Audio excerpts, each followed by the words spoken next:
Alright guys, so we are back for another melee build. So this time around is pretty much just gonna be me going over some of the ideal ability that I feel like it should be in a melee build specifically.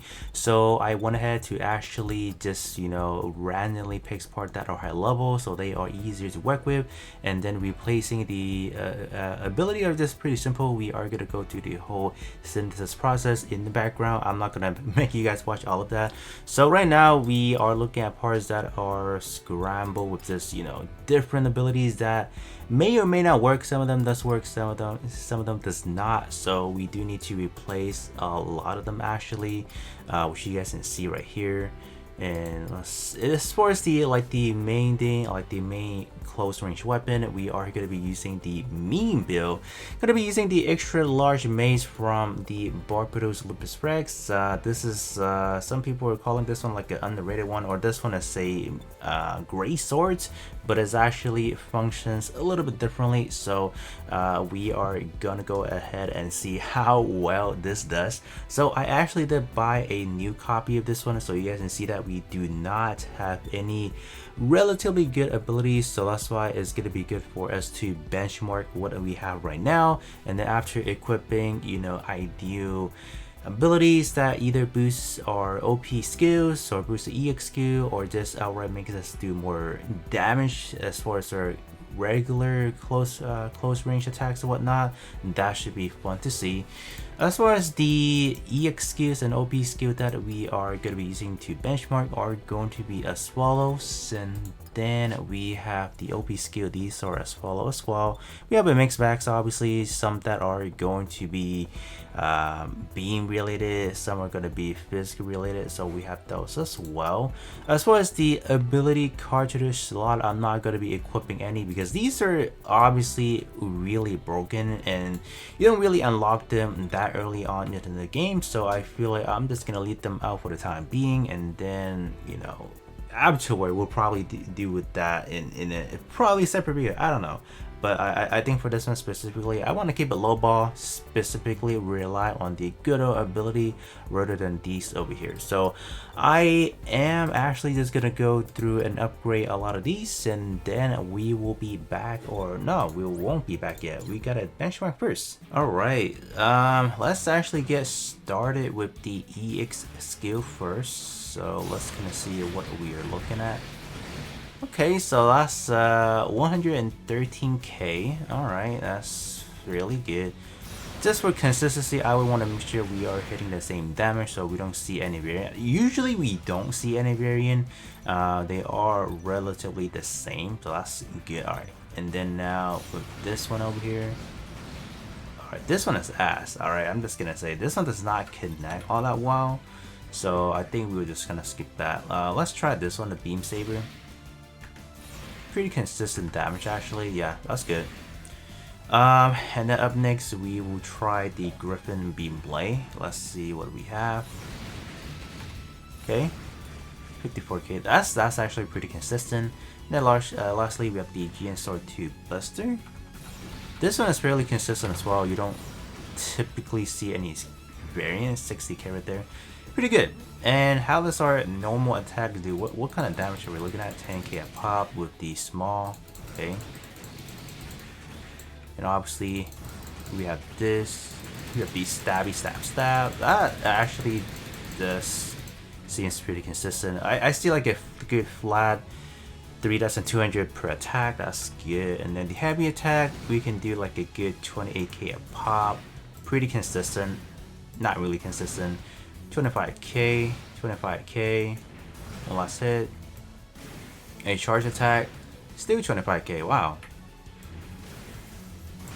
Okay, alright, so we got all the number that we need, so I'm gonna go through the whole synthesis and then I will catch you guys in a bit. Alright guys, so we got the build set up. I got most of the abilities that I want on the build already. So from the head part, we have the reaction obviously. So this one I opted to go for the reaction speed performance up by level 27. So that's gonna give us a 9.05% increase. So this is actually pretty important because this does allow us to just hit faster in a way in a melee build, especially using a maze. That is fairly important, so we have that. The rest is pretty much just increasing, let's say, the max duration for the break combo and the hit combo, so pretty standard stuff.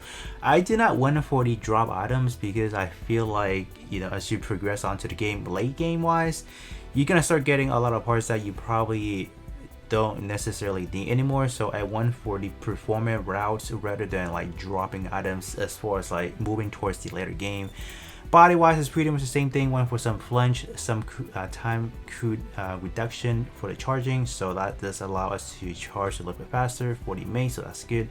Again, we have the hit combo, break combo, you kind of name it right there. Arm wise, pretty much the same thing. Went with some awakening gauge increase, right? So that's pretty important for us to fill up that awakening gauge. So we have that again, the break combo and the head combo.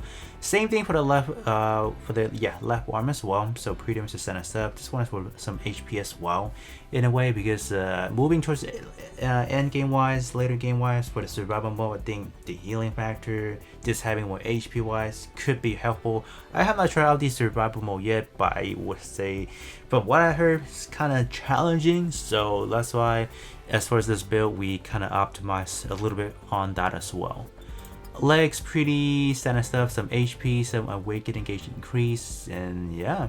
Moving into the backpack is more for the thruster aspect of things, so we do have some movement speed boost, recovery speed. This one is not for that specifically, but we do have that. Movement speed on air dodge, so I believe one of the ability cartridge actually has that unlocked, so if we do have that on, this should practice, so I do have that right there. And this one, I just couldn't find any duplicate part that will allow me to increase the hit combo, so I mean, so be it for the time being.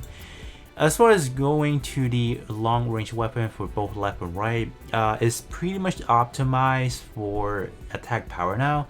So you can see the cancel combo is going to be good on here. Increasing, extending the activation of the hyper trance is good.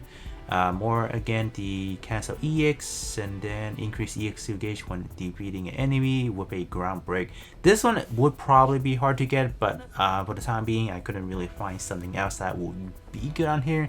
And then we have some skill cooldown reduction as well for the OP skills, and same thing over here, pretty much the same thing. And then moving on to the mace, which is the main thing we want to talk about.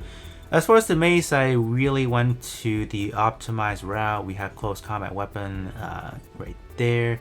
I did find one that is for the left and right, and I checked the stat, it did not increase, so that's why I was like, whoop, it did not work, so we're not going to be equipping that. And then we have the great sword. Great sword obviously would work on this this mace as well. We have a close range EX and OP increase, and then wild dance EX and OP increase as well. So pretty much it. I mean, that's kind of all I need to talk about for the build wise. Pretty standard stuff. As far as the actual build itself, for the aesthetics wise, not really yet, but I guess for the performance wise, we are ready to go ahead and try things out. Alright, we can kind of start things out by trying out the EX skill. Let's try the Infinite Justice League EX skill first. Okay. Oh wow, we did a 125k. Originally we did 113, so that is over a good, what, 10k improvement overall. So that's not bad actually. I'll take that. And then the beam saber, 7k. Initially we did roughly about 7,300, so over 500 damage increase on that one. And this one you can actually extend it. It's just for when I tried out, I went for a shorter combo, so you guys can definitely see if we would have went for the full combo without upgrading, we would have definitely see a much more improvement on that one as well. And then we have the Griffin Beam Blade. Let's see what's going on for this one. 59k, that's actually not that bad. Originally we did 54, so that is definitely an improvement in my opinion. Yeah, okay, it's not bad. And then the GN Buster Sword 2, let's see what's going on. 65k, originally we did 60k only, so 5,000 of an increase, so it's not bad. It's not like the most substantial increase even after all the upgrading, because most of the other upgrade are not really meant to do damage. It's is meant to optimize the overall build, allowing us to charge the awakening gauge faster, EXQ gauge faster. So it's a mix of everything, right? The cancel combo, let me kind of show that off in just a bit after try out some melee hits. It's roughly about the same. It's not anything of an increase as far as the normal attacks, so it's not really anything crazy. Okay, we got the stab. Yeah, it's roughly about the same attack, so not really worth mentioning. Alright, so how the cancel combo works, let me just reset. Alright, so as far as canceling, we have to perform an action first, and then you interrupt it, cancel it, then you can proceed. So if we were to use the Infinite Justice like EXQ, so we would do like a normal melee attack, right? And then do this. You guys can see we actually did much more. So on the initial few hits, I think it was roughly about 28k. So let me let this run down, like the damage. Sorry. Yeah, it was 23. So after we perform action, like this is an action, and now we do it is 30k. So that is a whopping 7,000 increase. That is crazy, man. So that's where the cancel, the ability cancel kind of works in place. Same things for the OP as well. So if we were to perform an action like this, and then let's see, and then we do this, yeah, it's much more, because what we saw was hold up, did we not get the whole thing in? But oh, it was a different one. So it was 7,000, and then if we were to do this, and then yeah, 9,000. So you guys get the overall idea. So if you combo into something, or you cancel combo into something, that's kind of how that works. So that's actually pretty important as well if you want to have that on. So okay, but I think that is pretty much it. So this is more or less kind of like an ideal setup for a melee build. It's actually could be better, I feel like. I think the biggest thing I will improve later on is definitely not using mace, because I feel like mace is probably just for now kind of like a meme build in a way. But as a whole, this is what we are rocking, so that's actually pretty good. So I'm just gonna quickly just slowly scroll down so you guys can just kind of capture everything. All these are not the biggest percentage, but they do obviously add up, and then if we do include the ability cartridge, they will obviously be much more better. But for the time being, I think this is actually a not bad of a build. I don't know if I can actually use this build on to, let's say, the new type difficulty of the missions, but I reckon we probably can, just with a little bit of luck, right? But yeah, there you guys go. That's the build for the time being, and with that said, that's gonna be it for me, and I will be catching you guys all on the next one.